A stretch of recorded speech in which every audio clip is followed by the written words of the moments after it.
For SMU TV, I'm Sonia Aziz, and coming up, I'll show you how one station is a popular stop for riders of the Dart. Just moments before Crowder even spoke on campus, there was quite the crowd waiting outside, either for him or to protest him being on campus. In just a few days, this boulevard will be filled with thousands of people coming to celebrate SMU's Homecoming of Heroes. What can $450 million buy you? For one man, $450 million bought him a single of the 20 paintings in existence by Leonardo da Vinci. An oil rig explosion on a lake just north of New Orleans has left 7 people severely injured and 1 person missing. 5 of the 7 people were categorized with blast-type injuries and burns, and there are still helicopter search crews looking for the missing person. I'm SMU TV's Sonia Aziz, and coming up, I'll tell you what elementary is taking technology to a whole new level for their little ones. It takes nearly 70 police officers to keep this boulevard under control. From patrol officers to law enforcement, sometimes their jobs require handcuffs and putting students behind bars. Although drinking is part of the tradition on the boulevard on game days, SMU Police works with 3 other agencies to ensure the parties stay safe and students act in accordance to the law. With 7 arrests on the first boulevard and 11 conduct violations on the second boulevard, some students think enforcement of the rules may be too strict. I definitely think they could give a few more warnings to people. I've seen them be a little bit strict to some friends and people I've seen around. So enforcing the law is, it's not always pretty. It's necessary to keep law and order and to keep everybody safe. If it's not us, who? With the rules changing from 4 beers per 21-year-old to 3 beers, some are choosing to start drinking elsewhere before. There are people that are, arrive close to being, intoxicated to the point of falling down. Of course, they stand out, but they're, a lot of them then continue to drink, and so those next 2, 3, 4 cans of beer push them over the edge. Although there's an ongoing debate about the fairness of the rules and enforcement, SMU officials say there's a reason. We were getting complaints from everybody, from faculty, staff, students, neighbors, community people saying this is crazy up here. With just 3 home games remaining, SMU officials hope students get the message and act responsibly. For SMU TV, I'm Sonia Aziz. University Park Elementary has a temporary campus to call home while their 89-year-old school is being rebuilt. Despite being at the Durham Street campus for only a year, the building is equipped with state-of-the-art educational technology. The construction projects are part of a $361 million bond passed in 2015. The goal? Making HPISD one of the most innovative school districts in the nation. In the interim, the faculty and students are able to test out the new technology and interactive learning spaces that will be the focus of their new school. We are able to make those changes to the plans so we can learn from this building and then make ours even better. Classes use their pods to interact with technology and their classmates. In the pods, they'll have math problems, and then it'll be a scanner, and they'll scan it with their iPad, and then it'll see if they have the right answer.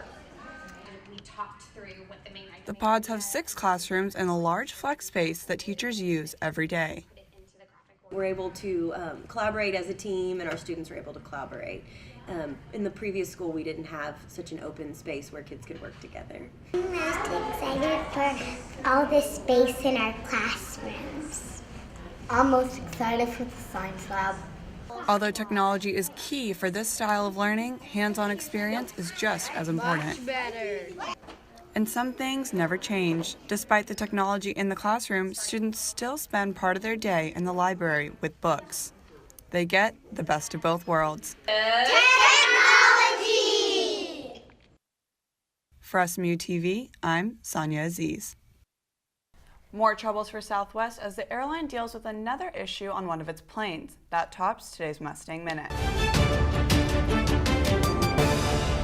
Southwest Flight 957 from Chicago Midway to Newark makes an unscheduled stop in Cleveland Wednesday morning. The flight landed for maintenance because of a crack in an exterior window pane.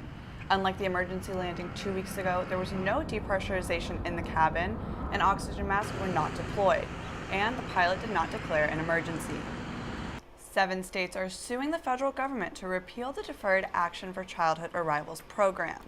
This lawsuit follows last week's ruling by a Washington judge to resume the DACA.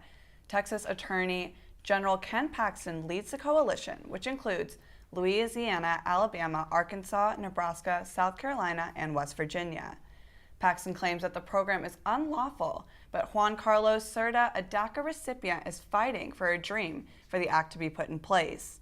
He believes that Paxton's actions are inhumane, and he says that the Supreme Court would be a final roll of the dice on the issue. And that's your Mustang Minute. 2 people are dead, including a Richardson police officer, after a standoff in that city Wednesday evening. And now the community is coming together to remember the fallen officer. SMU TV's Hannah Ellison joins us now with more from the Richardson Police Department. As Hannah mentioned, our SMU TV crew saw people coming and going to pay their respects for the fallen officer. Among those, members from the Dallas Police Department coming to pay their condolences, and members from the Garland Police Department were seen putting flowers on the squad car located just outside police headquarters. Now, this all started Wednesday evening around 7 o'clock at Breckenridge Point Apartments in Richardson. Officers responded to a disturbance call where gunshots had been heard. When they arrived, they found a 30-year-old man suffering from a gunshot wound outside the complex. When the police approached the apartment, the gunman allegedly opened fire on them. 37-year-old SWAT officer Davis Sherrod was shot in the neck. Police retreated, and the gunman, 26-year-old Brandon McCall, barricaded himself in an apartment. Several hours later, he surrendered to police. McCall is charged with capital murder. The men's tennis team wiped out Rice on Sunday with a 5-2 win. Thomas Weiss made a comeback with his 11th singles win of the spring. SMU also dominated the doubles match with 2 of 3 wins, where couple Jan-Simone Verbsky and Weiss won their 11th match this season. The men's tennis team finishes the season with a 9-17 record. You can root for the Mustangs in the American Athletic Conference Championship this Thursday. Women's tennis continues its win streak to 6 matches and has won 8 of its last 9 dual contests. Anzelika Shapovalova also won her 10th singles match of the season with a straight set victory. SMU will carry its winning streak into the American Athletic Conference Championship next week, hosted at the SMU Tennis Complex and Crum Tennis Courts. 1 person is dead after a car crash in downtown Dallas Saturday night. Police say the car ran into a concrete bridge support near the triple underpass by Dealey Plaza. The 31-year-old driver died at the scene. A passenger survived but is hospitalized with multiple head lacerations. The name of the driver has not been released. As we mentioned on Friday, the generous donor who saved the Dallas Holiday Parade is revealed.